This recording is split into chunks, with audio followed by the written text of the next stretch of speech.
Welcome to our panel on abolition and Black religions and U.S. empire with distinguished guests, Sylvester Johnson, Vincent Lloyd, and Joshua Dubler.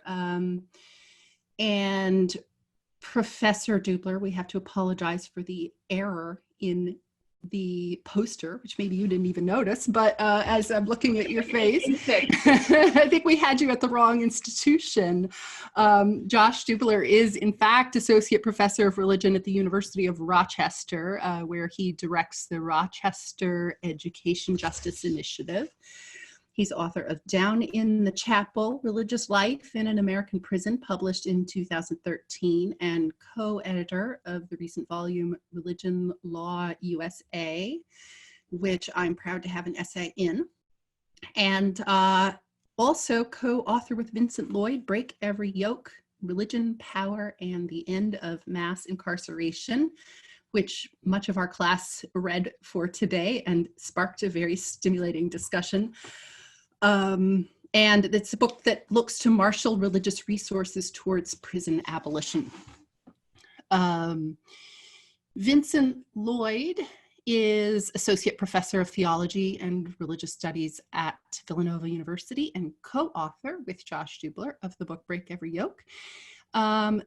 Lloyd also co-edits the journal Political Theology, has written at least 5 earlier books. I don't know how you write so many books, Vincent.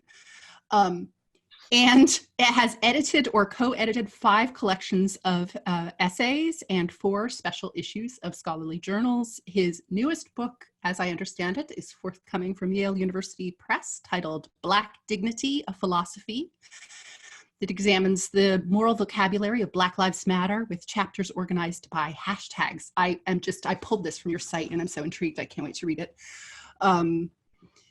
Sylvester Johnson, last in my list of introductions, but by no means least, is Professor of Religion and founding director of the Virginia Tech Center for the Humanities. He also serves as Assistant Vice Provost for the Humanities at Virginia Tech and Executive Director of the university's Tech for Humanity initiative.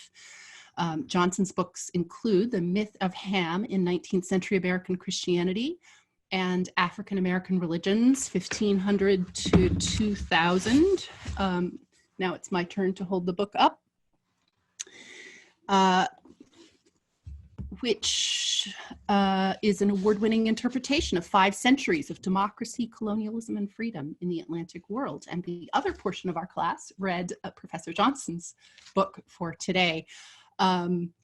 Sylvester has also co-edited The FBI and Religion, Faith and National Security Before and After 9/11, and he and I are now working together on a co-edited book on the topic of religion and U.S. empire. So I'm very proud to introduce this distinguished panel of speakers for tonight, and we had a fun time in our seminar this afternoon putting these books into conversation, and so our goal is to continue that conversation in this slightly more public format this evening.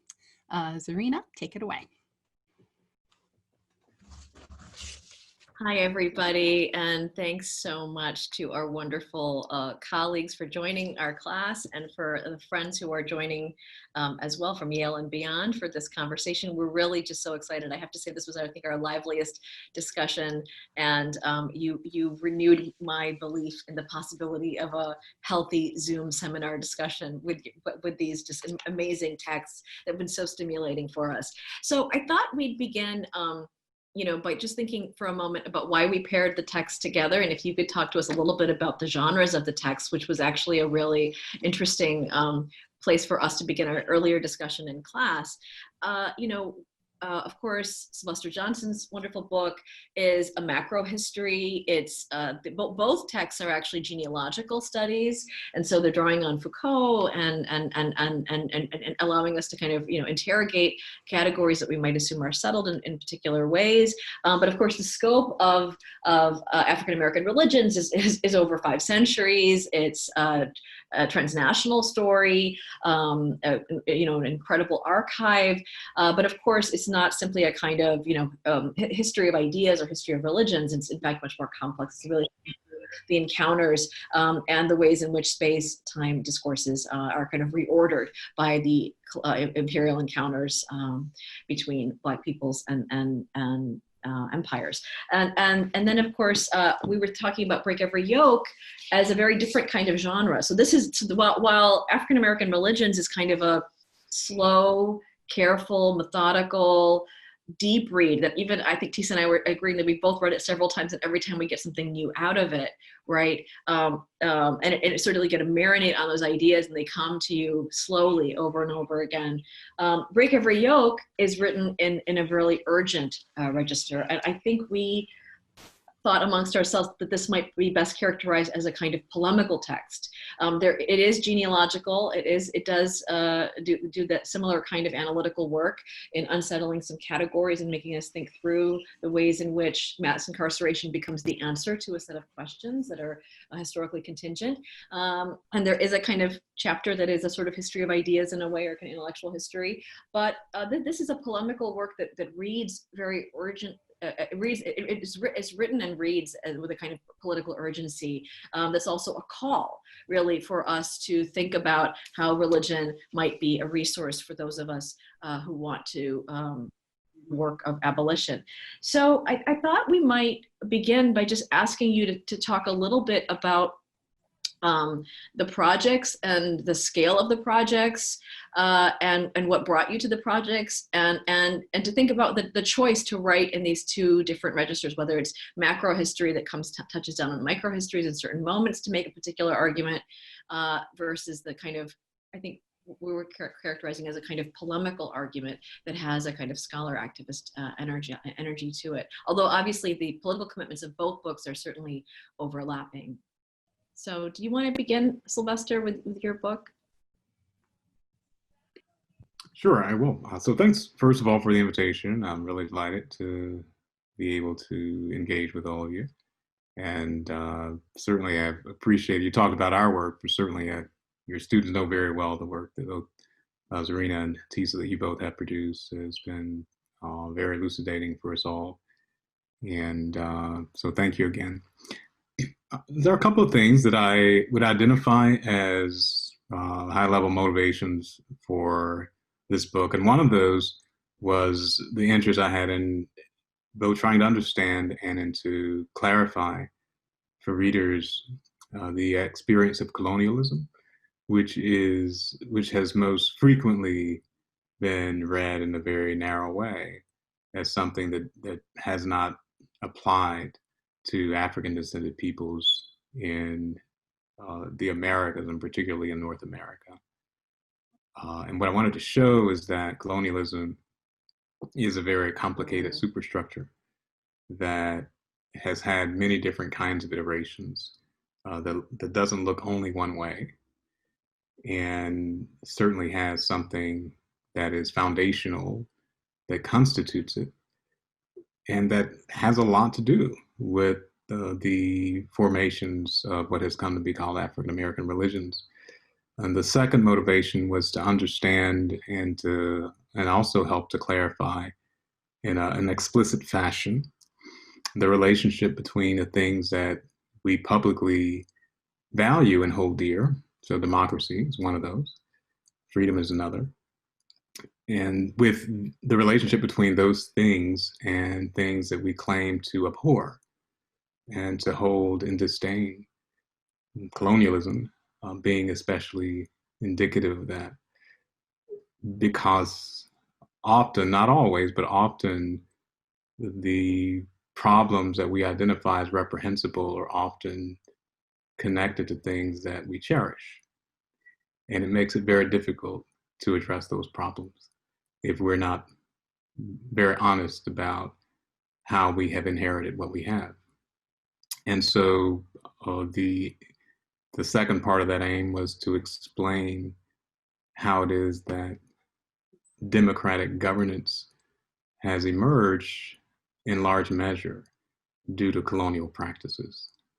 So those are a couple of things that motivated the writing of the text. And then Josh or Vincent, do either of you or both of you want to tell us a little bit about the story behind Break Every Yoke? Shall I, Vincent? Sure, and I can add a couple of things. Sure. Like Sylvester said, really grateful to be here. This is a book that came out of a working group that we founded in 2012 when we found ourselves suddenly in Western New York. Vincent was teaching at Syracuse. I was teaching at Rochester. The point of departure was to think about burnt over district religion and abolition. Interestingly, so Tisa, when you read the subtitle you read was the original subtitle of the book that in some sense gives a sense of the process that we made, right? So the book began as an intervention, an intended intervention into what we saw as the kind of really dominant narratives about mass incarceration. So thinking about the last 50 years of American history, and the middle chapters of the book are an attempt to think religion, how did we get here? In relation to the stories about race, economics, and politics. Interestingly, and called into relief by present company in this context, empire is a leitmotif. It's not featured. And I would say, in the last few years, the critical prison studies has really turned to empire. Not that it wasn't there before, but thinking of Hernandez's City of Inmates, Stuart Schrader's Badges Without Borders. So it might have been at a later time we would have attended more directly to empire.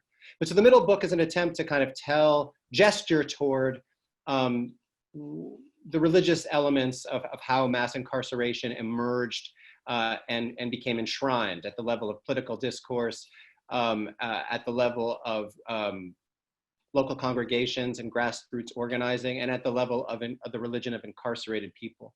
That's the middle part of the book, which is in its way attempting to be genealogical. But then, the book, I think the shift that overtook us and which has overtaken the critical discourse about prisons more generally in this country in the years that we wrote the book. In the course of writing the book, we became committed to abolition as the necessary approach to if we're going to squeeze out any kind of justice from the contemporary order of things. So the parts, the beginning of the book and the end of the book, the kind of framing chapters are a brief for abolition, why abolition and not reform, kind of writing to people who might have been turned on by the new Jim Crow and explaining why abolition was the right framework, and trying to show the use of thinking about religion in that context. And then the final chapter is kind of showing people on the ground who are doing abolitionist organizing under the banner of certain religions or spiritualities. So I think, I don't know about polemic, I would say in some ways a friendly amendment to a really robust critical discourse that intersects with all sorts of movement activity, and exhortation, yeah. That's how I might characterize it. What would you say, Vincent? Just to underscore 2 points, I think as a pragmatic political intervention, we were thinking of secular prison abolitionists who have no taste or no ear for religion or spirituality, and perhaps an allergy to religion or spirituality.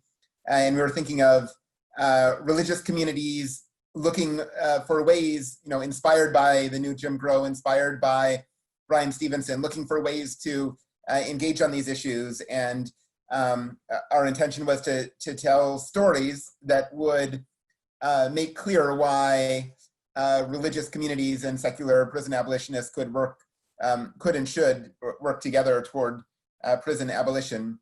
But in doing that, I think as Josh started out by saying, we were very much thinking about a particular American tradition that was rooted in Second Great Awakening and slave movement to abolish slavery, where the political and the theological are intertwined, and thinking about the ways that that tradition continues into the present in a way that is no longer attached to Christianity, but attached to broader spiritual currents and sort of eclectic religious engagements and images and affects, and trying to make that tradition present for today.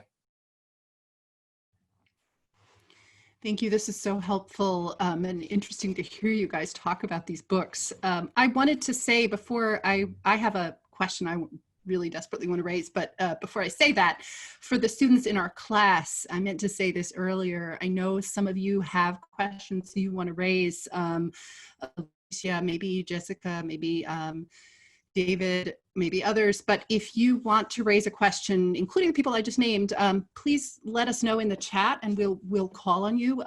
Zareena and I are going to just turn into moderators after this next question of mine. So we want, unless you guys don't have anything to say, which I know is not true, we want you guys to be raising the questions. But my question is about the sign of freedom, which I think is present in very different ways in both books. And for Vincent and Josh, really maybe it's kind of taken for granted or a stable signifier, right? Isn't freedom the kind of the goal of abolition? But in Sylvester, in your book, it's a more troubled concept, right? As you were mentioning, even in your introduction a few minutes ago, I was really struck on this reading, as I told some of the students in the class, on the very last page, how you conclude the book. And you write about how African-American religions have long operated under the sign of freedom for very good reason. But then you say in the final paragraph, throughout this account of African-American religions, I've sought to render the ambivalence of freedom by making visible its linkage to colonialism. So, you already started answering this in your earlier comments, but how much of the book is aimed at getting people to trouble the concept of freedom as it operates, maybe sometimes as it's forged by empire and maybe operates in service of imperialism? And how do we think about those complexities? Because even as in the prior paragraph where you say African-American religion has operated under the sign of freedom, I don't see that as a criticism of African-American religion. I see that as a kind of observation and maybe a necessity for it to operate. But then when you are thinking with other scholars who are critical of kind of Enlightenment principles such as freedom and how the kind of maybe subject formation and agency formation that it assumes, what does that mean for understanding African-American religion? And I saw that so much more as put at the point of the book, reading through this time, than I had previously. So I want you to kind of unpack that for us a little bit, and then maybe let's let Sylvester do that first, and then let Josh and Vincent respond and think about, if freedom, do you also think of freedom as a troubled category in some sense? If so, it doesn't show up in this book, but how do you think about this book, that problem, in relation to the history that Sylvester provides? Yeah, well, thanks for the questions. I think there are a couple of examples I'll use to point to scholars who I've found very helpful for trying to understand what's going on with these structures. So Orlando Patterson has written Freedom in Making Western Culture, in which he interprets the history of freedom by attending to the material structures and political and social systems that give it substance, that make it socially real. And one of the things that he argues that I'm persuaded by is that freedom is not some, it's not some otherworldly, divine, or sublime reality that is handed to us in a fashion that is somehow fundamentally at odds with systems of domination. That just as we think of slavery as being a social, historical, politically situated reality, most people, most experts would agree that slavery is not inside of people. It's not something that's naturally there, which Aristotle argued it was, that there were some people who were naturally slave people and others who were naturally free. I don't agree with that, the Aristotelian view, and I think it's fair to say most experts would reject that. They would say, no, slavery is a system that people invented. It depends upon certain kinds of practices. It depends upon systems of domination. And as such, it should not be naturalized. And in the same way, Patterson makes that analysis for freedom. And I think he's right about that. I'll point to Celia Hartman, so her Scenes of Subjection. She tries to show why thinking of freedom as some naturalistic state that is just operating, that only needs restraints removed in order for that human subject to be fulfilled, is actually a fictitious way of understanding freedom. And so she points to the period of emancipation and the ensuing years of emancipation to show why that idea that people had freedom naturally in them was flawed, and that if you could just remove constraints, that they would flourish. And she points to the fact that millions of people, around 3.5 million people in the US, were suddenly thrown out into a life of so-called freedom without the material resources and the structural systems of support that enabled what appeared to be the free lives of white people. And what she tries to demonstrate is that what we call freedom is really a very complicated system of privileges, of socially constructed liberties, of access to capital and other forms of resources, social resources. And that it's not some natural thing. And it actually often results really from the kinds of obligations that inhere in social relationships. So governments ideally are obligated to provide certain things for people. Parents ideally are obligated to provide care for children. And that in a human society, people are obligated to act in, accord themselves or conduct themselves in a certain way with respect to other people.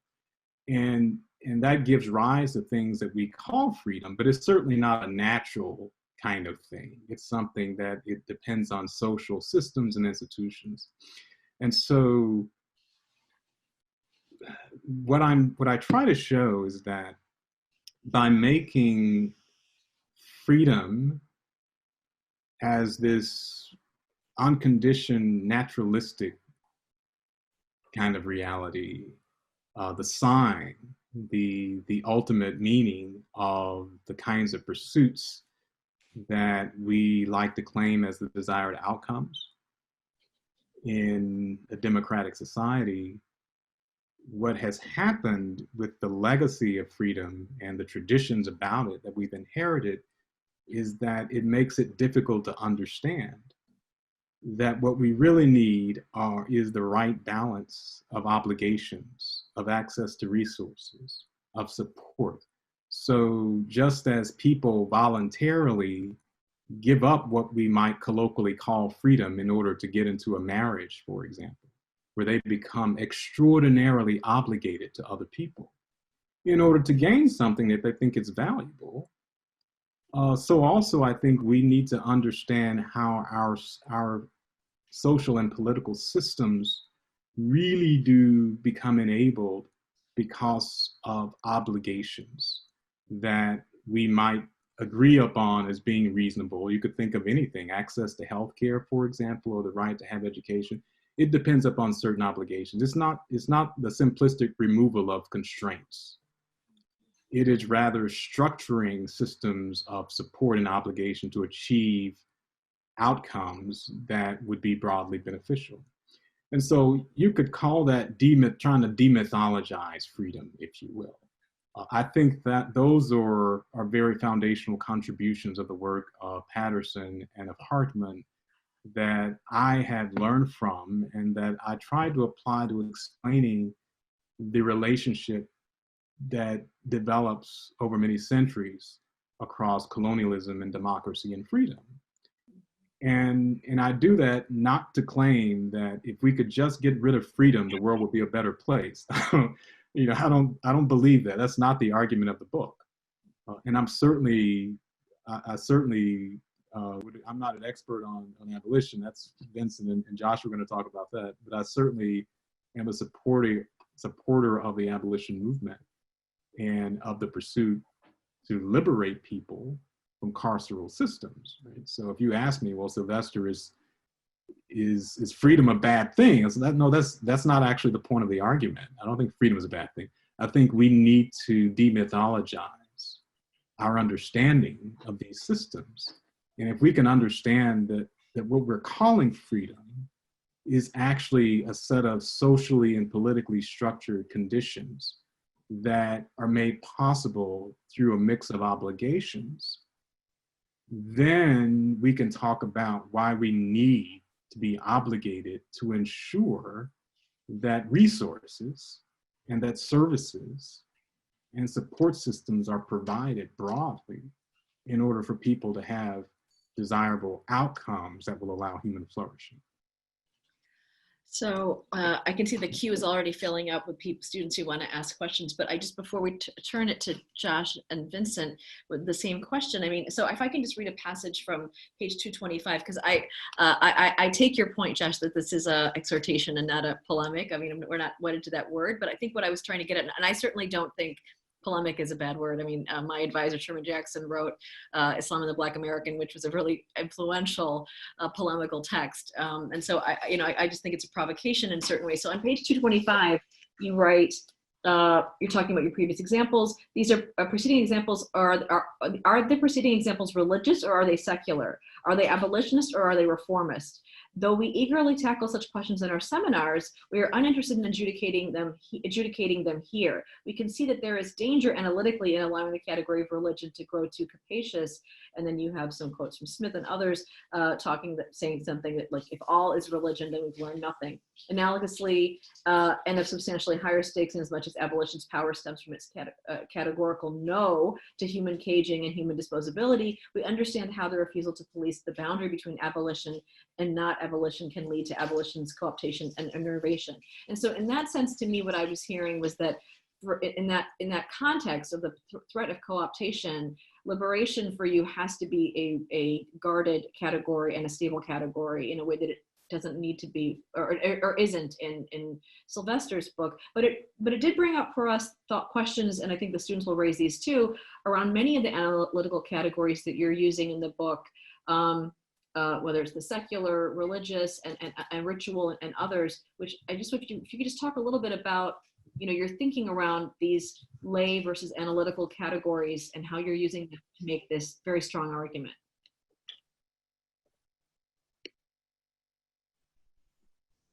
Maybe I'll say something about freedom and Josh can talk about religion. Thanks, yeah, and thanks for the questions. I don't know, so I probably have views on this that go beyond the scope of the book. But I mean, I think in the book, Josh and I follow Jeff Stout's Gifford lectures and thinking about freedom as non-domination as part of a civic republican tradition exemplified by Philip Pettit and others in political theory, where the prison is an image that stands for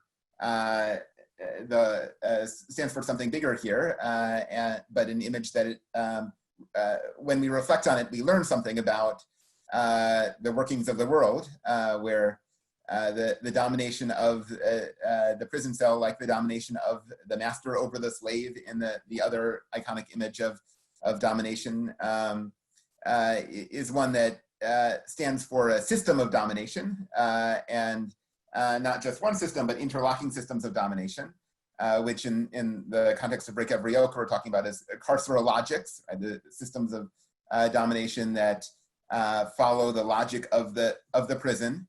And the goal, right, is to get out of the prison cell, which in this sort of scaled up version is to get out of carceral logics, which is to abolish all systems that follow the logic of the prison to achieve freedom in that sense. And I mean, that's an expansive vision of abolition, maybe an impossible vision of abolition, but we want to work that impossibility, to name that impossibility and to name that as the goal. And to do so, I think more at a greater than rhetorical level, right? To say this is, if our desire is for freedom, then we can't leave intact any system of domination that has this carceral structure, and we need to start with the prison and work from there to see what it interlocks with and attack those.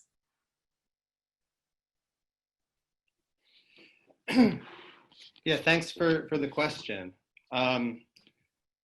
I think we, like the Jeff Stout reference, right? I think we're pretty, our approach is pretty pragmatic, and at the same time, maybe with, maybe like a bit Christian in a kind of humility, right? So like, you know, I go out on the streets when we're protesting in this town, and, you know, and people chant about, you know, putting the killer cops in jail, right? And so that's the kind of horizon of what justice looks like at this point. And I think the kind of exhortation that we are offering in our book, like we're hesitant to posit a vision of liberty or freedom with an understanding analogous to what Sylvester is saying, that our notions, you know, just as our notion of freedom needs to be decolonized, it needs to be decarcerated. So I don't think we have much to say about freedom, right? I mean, the category we do work with, right, is justice, right? And the story we tell about justice it's a modest story, right? It's just about the story of how the justice of the civil rights movement was shrunken down to become the justice of the criminal justice system, where throwing the bad people in the cage is the kind of most we can imagine. If I were to tell a similar story about freedom, I might think about telling again a more modest story than the kind of grand sweep about empire and the Enlightenment that Sylvester tells. I might think about how freedom seems to mean three things these days, right? Freedom is like the eagle that brings American violence abroad and that we identify with. Freedom is freedom of my property, a non-intervention. I'm entitled to every dollar I make. You can't take my taxes and give it to the undeserving.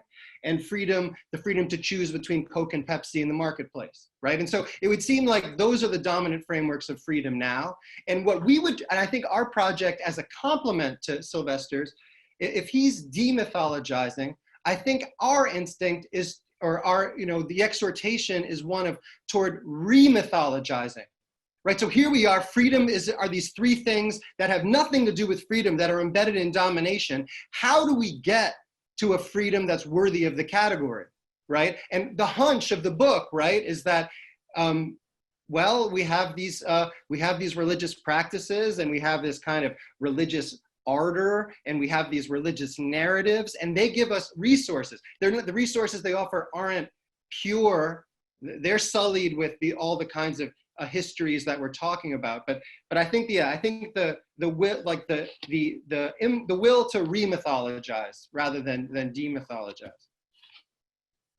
That's beautifully put. So we have so many questions coming in from students. So let's start with Alicia. Hi, thank you so much, everybody, for coming to speak with us. I just finished reading Break Every Yoke, and I was really happy to read it because in addition to being a student, I am also an abolitionist myself, and I'm doing grassroots community organizing, both with religious communities as a Muslim and also outside of that. And these are like questions that we on the ground are actively negotiating. But one of the questions I had was kind of in the same vein of what was just talked about, thinking about what re-mythologizing these ideas would look like kind of in practice. So particularly I'm interested in how creating this abolition movement that combines both religious folks and irreligious folks, how do you create a common language between different religions and between folks who are religious and folks who are irreligious? So how do you create a common language through which organizers can operate? And how do you do that in a way that doesn't just kind of default to like particular values of Protestantism and whiteness?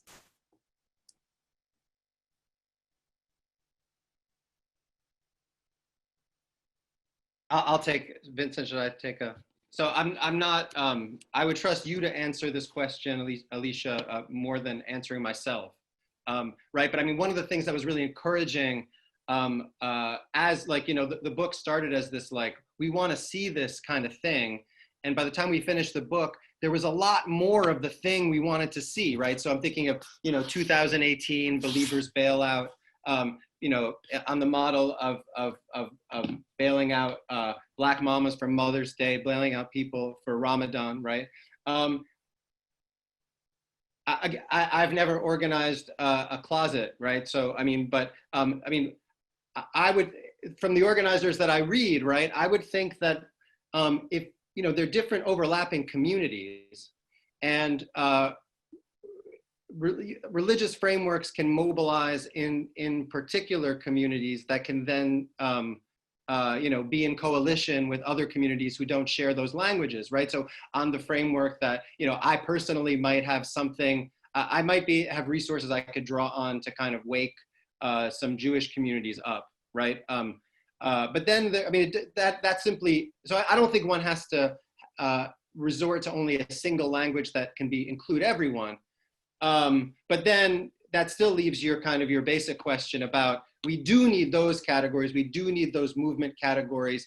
And probably if you can make a critique of our book, it's that we end up, for pragmatic reasons, kind of acquiescing to like Protestantism, with the sense that like, that's where the big game is in this particular culture that we find ourselves, right? Like that's where you already have this ideological infrastructure there. Vincent, would that be a fair critique of us, or do I get us wrong?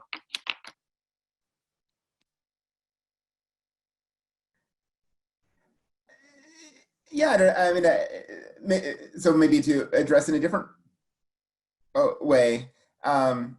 Sorry, my internet is having a little problem here. No, I mean, I think that very modestly, we're just trying to build a repertoire of stories that some of which could be useful as resources and some of which might not be, and you know, model what building that repertoire of stories, historical and contemporary stories, looks like.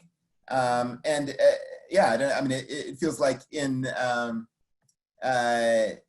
you know, rather than coming in with norms or concepts prescriptively, having locating a tradition and telling stories from that tradition and helping others see themselves as a part of that tradition, flowing from it and flowing forward in the direction of justice. That's a modest goal, and I mean, some of that tradition has Protestant stuff attached to it. It also has other stuff attached to it, and everyone in that tradition negotiates their way in different ways and finds different resources useful and not useful. So I think we're going to take two questions at once so that you can answer. It looks like I don't want us to get bogged down. We've got a long line here. So why don't we have Jessica and Skylar both share a question, and then any of you can respond as you wish. Sure. Thank you everyone for being on the panel, and especially to Professors Lloyd and Dubler. Reading Break Every Yoke was really good for me on a personal level, so thank you. The question that I have came out of our class discussion this afternoon. We were talking through the possible alignments between Break Every Yoke and African American religions around the question of how the notion of like the secular is employed in each. And for me, I just sort of wondered aloud if they might align under the framework of Jared Hickman's cosmography in Black Prometheus, thinking about his notion of modernity, and I guess therefore the secular not as like a break from the sacred, but a remapping of the sacred. And that seemed to me implicitly maybe to open up the possibility of employing something like religion toward abolition, or the term like spirit of abolition.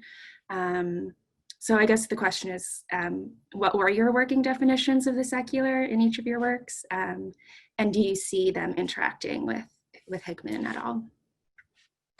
Skylar? My question goes along great with that, because my question is around how the category of religion is operating. And you started touching on it in the response to Alicia's question, but thinking about in Break Every Yoke, the category of religion is being used, but the framework is primarily this Protestant Christianity. And so how to build coalition with a multitude of religions when the frameworks being outlined are using primarily Christian language, etc. And if you could speak more to that. I know you made a comment about acquiescing to kind of the dominant norms, but if you could say a little bit more about how you see the category of religion operating.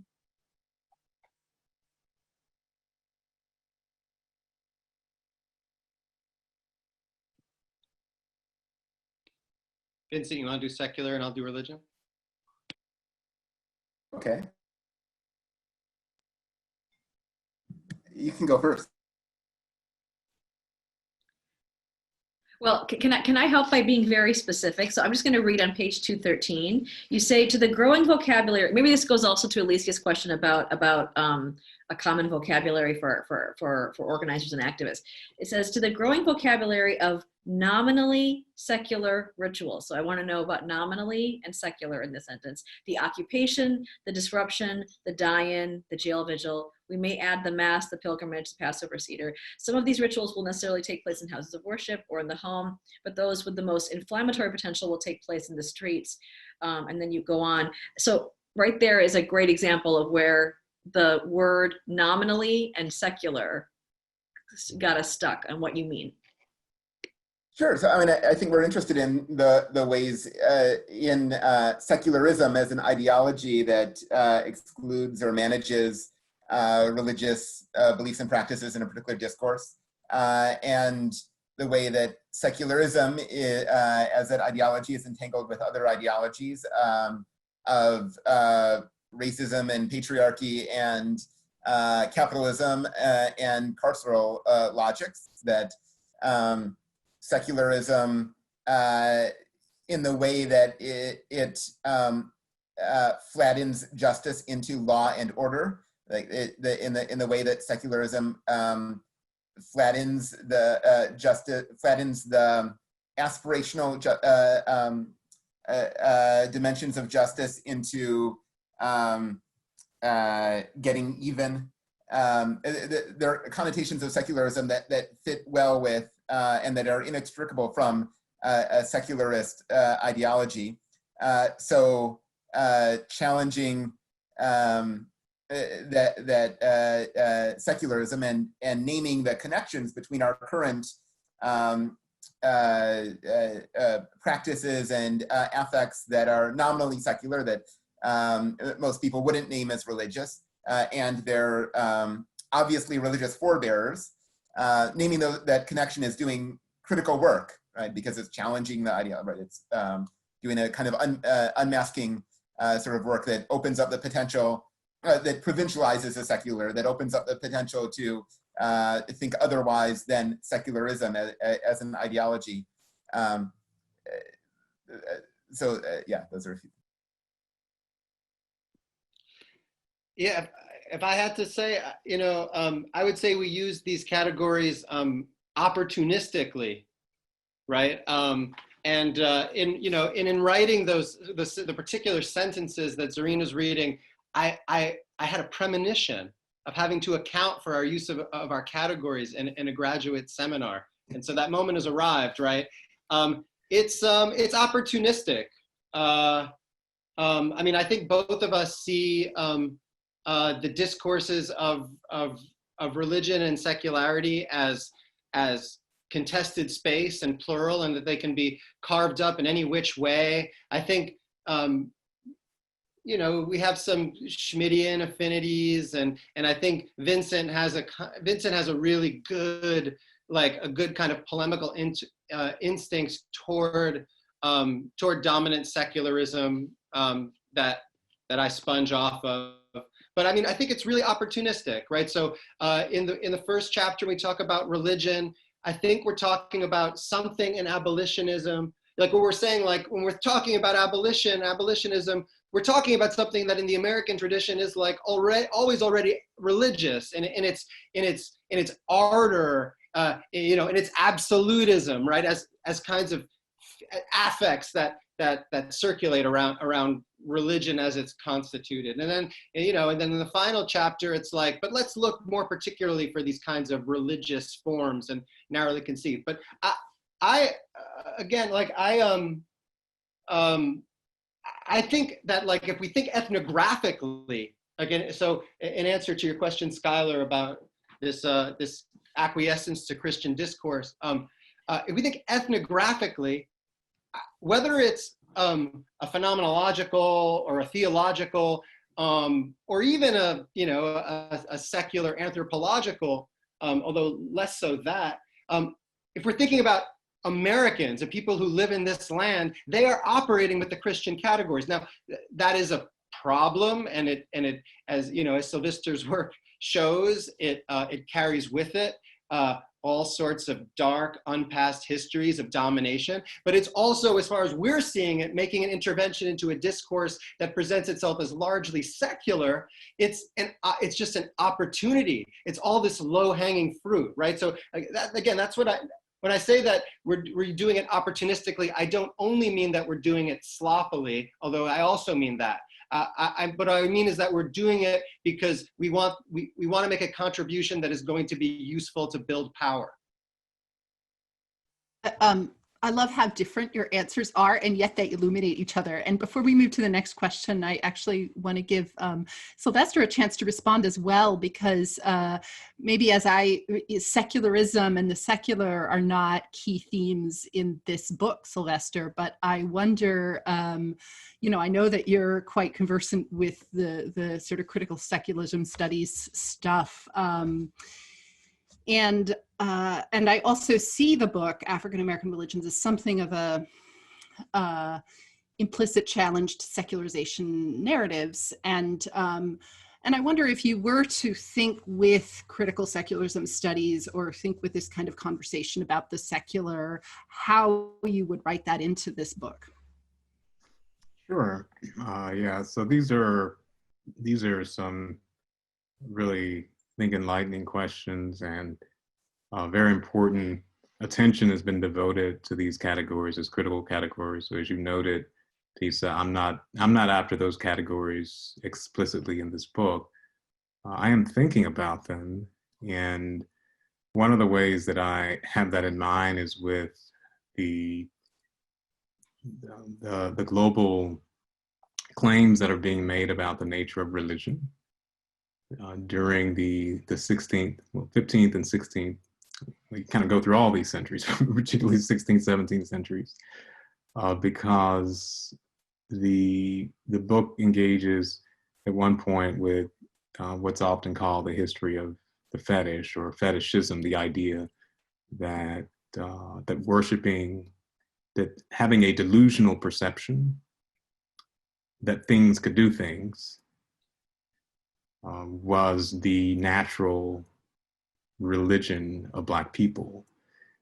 That history of making that claim is a big part of the racial history of capital that the book engages with. And so one of the important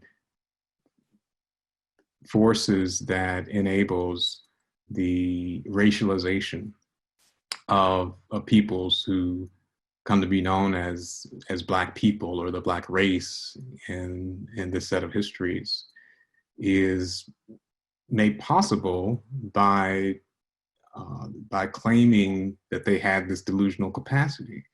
And this was, in fact, according to a number of European authors, the original Black religion, the quintessential Black religion, was having this delusion that things could do things. And so that was called animism or fetishism. And it wasn't just Black people, particularly Aboriginal peoples of Australia, the Americas. This claim was made as well. And so one of the things that I try to tease out in those histories is how the category of religion itself could mean different kinds of things. And in this instance, one of the things that categorization achieved was racialization.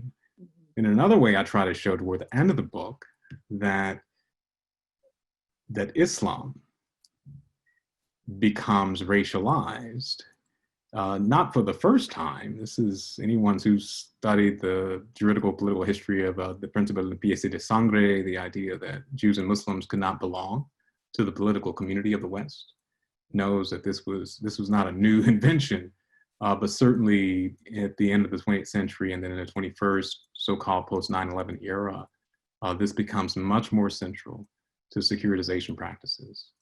And so one of the things that I think it's important to consider, that I was considering in finishing the book, was the need to understand the West itself, since it exists in its violent constitution by declaring the Muslim and the Jew, and more recently, particularly as extraneous, as being incapable of having a pristine relationship with the West, which is most frequently parsed as not a religious type of subjectivity, but as a secular one, is actually indicative of the need to attend to how what might seem to be something that's not about religion. I mean, this is an old, at this point, critique of the critical secularism studies. That secularism, as it behaves and actually functions, is not, despite what the billboard or label might say, is not the rejection of religion. It's a different set of exercises that might well take up religion in order to do certain things. And so I think that those particular social histories exemplify the importance of the numerous ways that any number of scholars have tried to show that thinking of secularism as something that's not religion is actually very misleading, even as something that's supposed to be so secular as being Western. And I think the racialization of Islam, in order to position Muslims as political enemies of the nation states that are governed by white governments, is especially emblematic of that. So it's not at the surface level, but it is something that I was thinking a lot about, that's more implicit in the book. No, I think it's definitely there. The co-constitution comes through the argument for sure, Sylvester. Okay, so let's have one more question from Biko. Hey everyone, it's good to see Sylvester and Vincent again. It's good seeing Josh, you for the first time.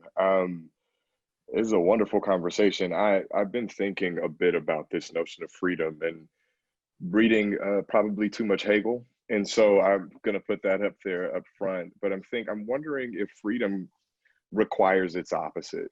And so what I'm thinking about, in other words, does justice require the unjust? Does the good require the evil? Does freedom require the constrained? Part of this is coming in certain ways from Professor Johnson's text, where I'm thinking about how a certain freedom could be practiced above the castles, over and against the bodies that were packed in the bottom of those castles on the West African shores. And so I don't mean to be the wrenchy guy, but sort of Afro-pessimism is on my mind, and that there's a very real commitment to understanding that this world as it is constituted demands a constitutive outside, demands an abject entity against which it must define itself. such that if we think about these concepts of freedom, justice, and goodness, which is my category, what essentially I'm wondering about is how do we stave off the sort of Theodician attempts to define oneself over and against the evil, define oneself as good, as just, as free, over and against whatever we understand as the Manichaean sort of evil dimension of that. I hope that makes sense, but just to make it real simple, are there concepts of freedom that do not require the constraint? And I hear you all, and I'm pushing just a little bit against it and wondering what happens when decarceration occurs, what happens when we think about freedom. So those are the questions. Thank you.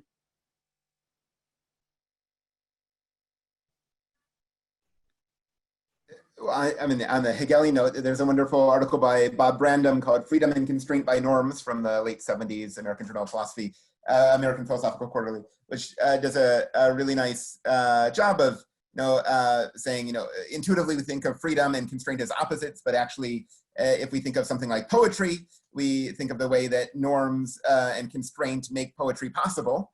I think that's when we're thinking of tradition, again, in a sort of just out influence way, right? Tradition is a set of norms that make possible freedom, right? That make possible sort of creative expression and flourishing. On the one hand, that's a sort of positive sense of freedom. On the other hand, at least I think I would have a sort of apathetic stance with respect to that, right? That's always over unbridgeable gap from the present. In the world we have systems of domination that are interlocking, and there's no path to getting rid of them, and yet there's still an imperative to get rid of them, because over that gap is this sense of freedom, and we're motivated by that to continue the struggle, because we're embedded in traditions of struggle that hold that promise of genuine freedom.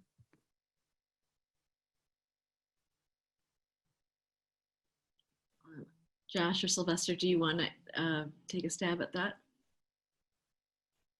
Great final question. Yeah, thanks, because great to see you as well. Thanks for joining us.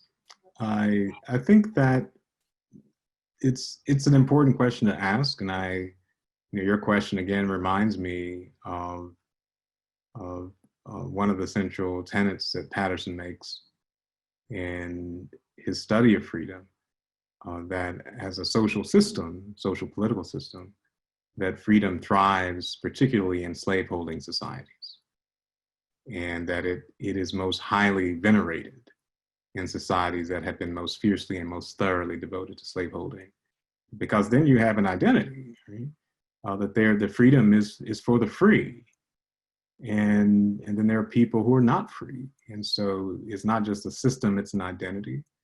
I think beyond that, within the context of global empires, and particularly Western empires, the idea of the West as being the land of freedom-loving peoples, and the non-Western world as being the space of tyranny, I think demonstrates the importance of the identitarian formation of freedom.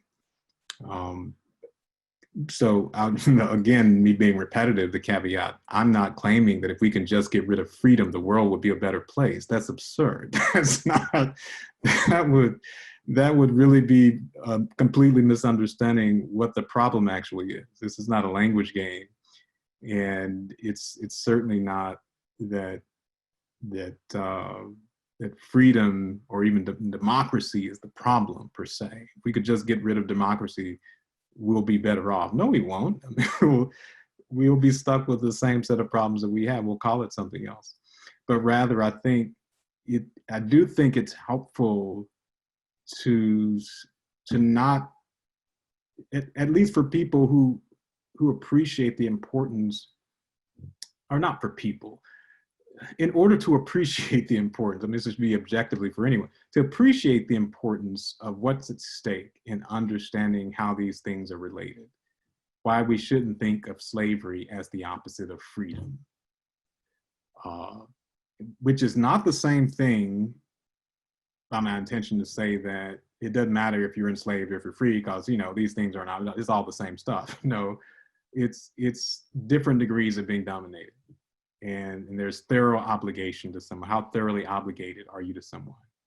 And to what degree can you not be obligated? No one is completely free of obligations. In fact, it would make no sense. We couldn't have a functional society in which no one was obligated. You know, can you imagine driving your car, you're on empty, and you go to swipe your bank card to put gas in your car, and the bank says, well, we're not actually obligated to honor your bank card because we just don't feel like it today. And you're a child, it's time to eat, you're 12 years old, you come home from school, and your parents say, well, you know what, we're not really feeling obligated to be parents today. Like, of course we need that system of obligation. Would a language of obligation be better than the language of freedom or slavery? And not necessarily. I think we need to accord our systems, our structures, our practices of resources with an understanding of what we need to have the kind of outcomes that are equitable. And so that means, you know, to your one example Joshua was giving was about freedom, meaning you shouldn't have access to my income. I don't want to pay taxes. I need to free my libertarian dollars from your greedy government. Well, realistically, the only way you can have a functioning society is if there are all kinds of obligations that we benefit from that cost money. So if you like having a legal system that allows you to require real estate, then you're depending on all kinds of implementations of practices, or even getting access to healthcare. And there has to be a way to pay for that. And if you want these privileges, guess what? You're obligated to do so. It's sort of like marriage. You have to give certain things in order to get certain things. And that's just sociologically, historically, empirically true. But that truth is elided by the way that we typically talk about freedom and slavery. So does one require the other? Well, in the way that we have inherited an understanding of free, yes, it does. And the idea that there can be the free world, and then there are those other people out there who are not Western, who are not ruled by predominantly white governments, and they're not the free world, even though we have overthrown in the United States more democracies than anyone else. We win the trophy. And so if you're thinking about it from that point, I would say we've certainly inherited a way of interpreting the traditions of freedom and slavery that treat them as opposites and make them require each other. But it certainly does not have to be that way. But it's not a matter of just changing the language. It's about changing our policies and our practices.